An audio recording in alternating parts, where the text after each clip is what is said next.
세계정세회부에 돌아와 주셔서 감사합니다. 저는 전재현입니다. 여러분 한번 상상해 보십시오.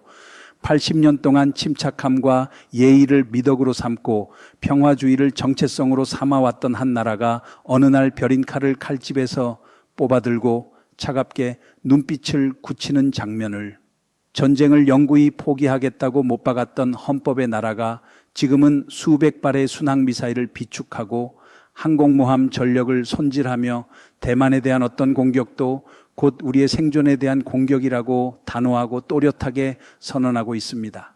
그 나라가 바로 일본이고 이 거인의 각성 앞에서 떨고 있는 쪽은 다름 아닌 베이징입니다.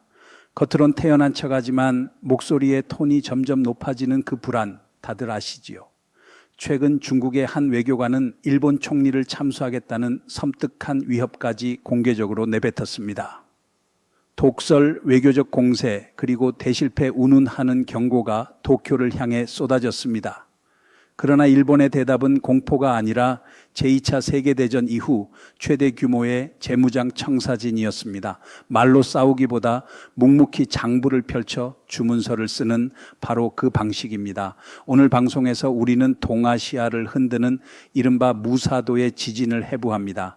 왜 일본은 바로 지금 평화의 외피를 벗기로 결심했는가? 어떤 셋의 강대축이 그들을 포위하고 있는가? 그리고 미국으로부터 주문한 토마호크 400발이 시진핑의 목을 에워싼 바둑판의 형세를 어떻게 바꿀 것인가? 부분 하나, 무사도가 깨어날 때 도쿄에서 시작된 정치적 각성입니다.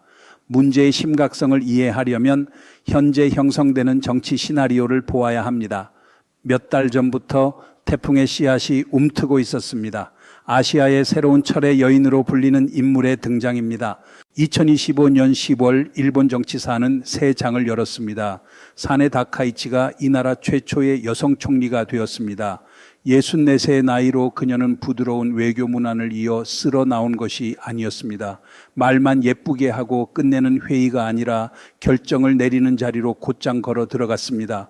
취임 며칠 만에 그녀는 현상 유지에 정면 펀치를 날렸습니다. 일본은 국방비를 국내 총생산 2%까지 즉시 끌어올리겠다. 원래 계획처럼 2027년까지 미루지 않겠다는 선언이었습니다. 2%는 언뜻 작아 보일지 몰라도 일본에게는 혁명입니다. 40년 넘게 도쿄는 불문율을 지켜왔습니다. 국방비는 언제나 국내 총생산 1%를 넘지 않는다. 전쟁의 과거를 매장하겠다는 평화의 상징이자 세계에 대한 약속이었습니다. 그런데 다카이치 총리가 그 숫자를 2배로 올리자 바뀐 것은 단순한 예산표가 아니었습니다.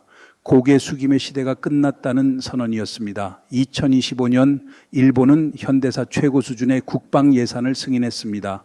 총액은 550억 달러, 전년 대비 거의 10% 증가입니다. 해상보안청 같은 안보 관련 비용까지 합치면 620억 달러를 넘어섭니다. 팽창주의를 무엇보다 꺼리던 나라가 내딛는 이 발걸음은 대담합니다. 아니 충격적입니다. 하지만 베이징의 잠을 빼앗는 것은 돈 그 자체가 아닙니다. 새 총리의 발언, 바로 그 일격입니다. 중국이 대만을 공격하면 일본은 좌시하지 않을 것이다. 우리 스스로의 안보를 지키기 위해 자위대를 전개할 수 있다는 그 분명한 한마디. 중국이 누구도 넘지 말라던 선을 일본이 밟았습니다. 용의 가장 예민한 신경을 건드리면 으르렁이 터져 나오는 법이지요. 일본이 왜 이렇게 강경해졌을까요? 과도한 자신감일까요? 아니면 우리가 모르는 비장의 카드가 있을까요? 답은 명확합니다. 도쿄는 눈 가리고 돌진하지 않습니다.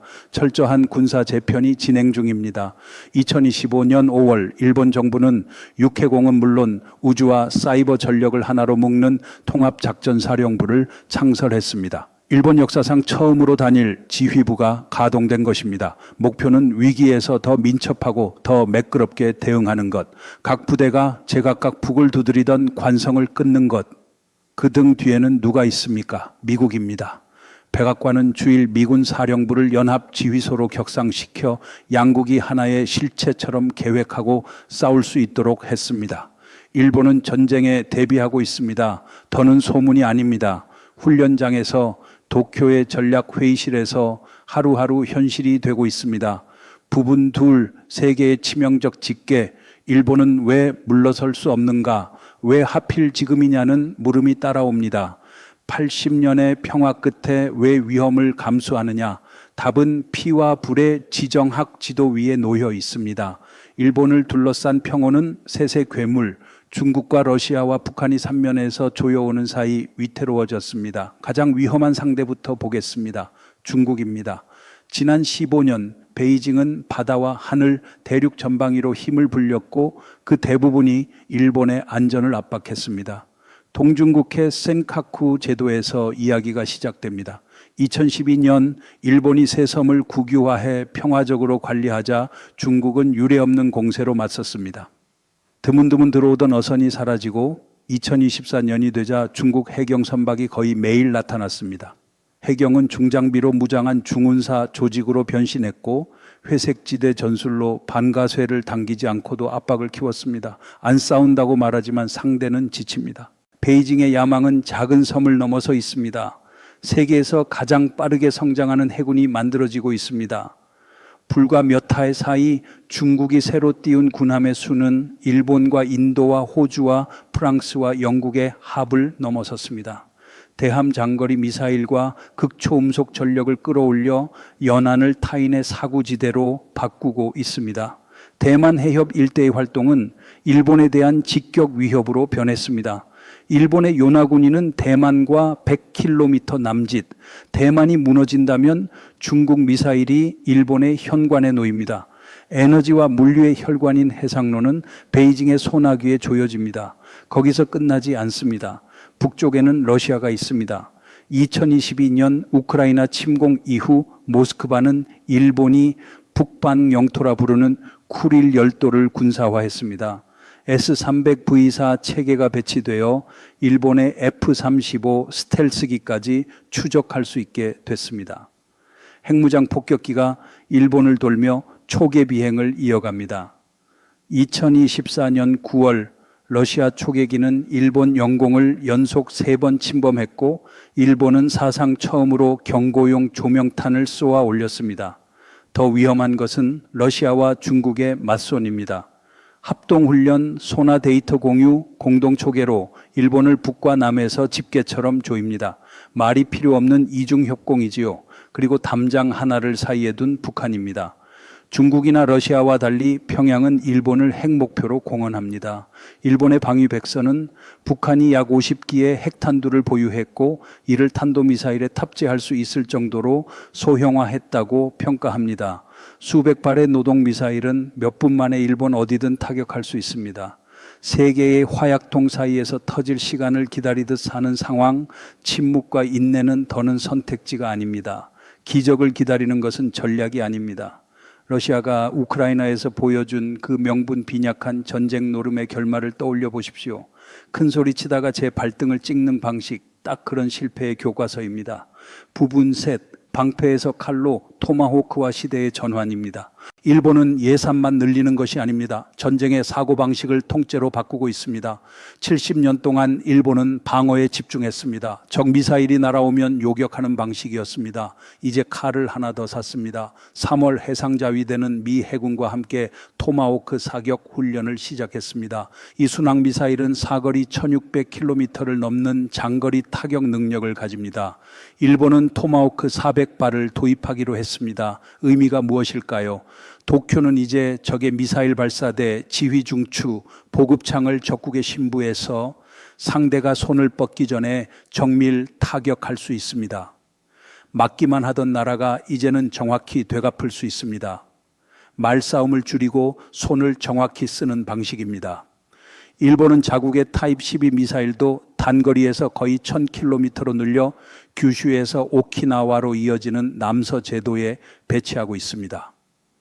중국 해군의 태평양 진출로를 차단하는 불벽이 세워집니다. 미사일만이 아닙니다. 일본은 다층 방어에 강하게 투자합니다. 미국과 함께 극초음속 무기에 대응하기 위한 활공단계 요격 체계를 개발하고 있습니다. 초대형 이지스 시스템을 탑재한 새로운 초대형 구축함 2척이 건조 중이며 각 함에는 100개가 넘는 수직 발사관이 실립니다. 바다 위에 요새가 되는 셈입니다. 하늘에서는 미국 다음으로 큰 F-35 전력을 갖췄고 영국과 이탈리아와 함께 6세대 전투기 공동 개발에 나섰습니다.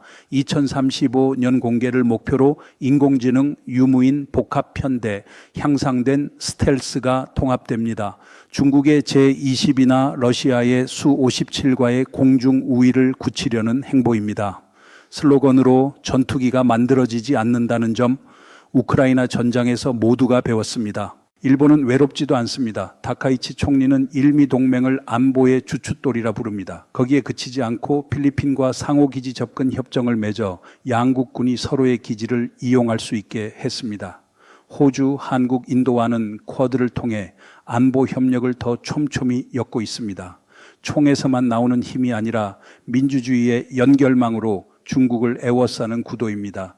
겉은 부드러워 보이지만 효과는 전혀 부드럽지 않은 그물입니다. 부분 넷 역사적 상처와 베이징의 강박입니다. 일본의 부상을 보며 베이징은 군사만 걱정하는 것이 아닙니다. 과거의 유령이 그들을 사로잡습니다. 인정해야 합니다. 제국 일본이 남긴 상처는 아직도 선명합니다. 1937년 노구교 사건, 난징 대학살, 만주의 731 부대, 비극의 사실입니다. 중국 공산당은 오랫동안 이 기억을 정치 도구로 활용해 왔습니다. 민족주의를 부추기고 대일 적개심을 길러 권력을 다져왔습니다. 일본은 영원한 침략자라는 초상을 그렸습니다. 2024년 정치적으로 민감한 날에 중국에서 10살 일본 아동이 흉기에 희생된 사건까지 벌어졌습니다. 선전은 세대를 건너뛰어 증오를 재생산했습니다. 그런데 베이징의 현재형 공세가 오히려 역효과를 냅니다. 과거로 일본의 손발을 묶으려 했지만 오늘의 행동이 도쿄가 그 족쇄를 끊게 만들고 있습니다. 평화 교육을 받으며 자란 일본의 젊은 세대는 다른 현실을 봅니다. 머리 위로 미사일이 날아가고 섬을 감싸는 군함이 나타나고 이웃 외교관의 참수 협박이 들립니다. 과거에 사과하는 것만으로는 충분하지 않다는 깨달음, 미래를 지킬 힘이 필요하다는 결론입니다. 그리고 가장 아이러니한 사실은 이것입니다. 무사도를 깨운 이는 바로 시진핑입니다.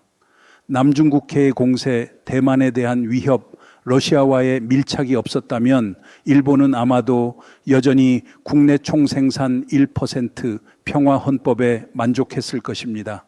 중국의 압력은 완벽한 명분과 정치적 동력을 제공했습니다.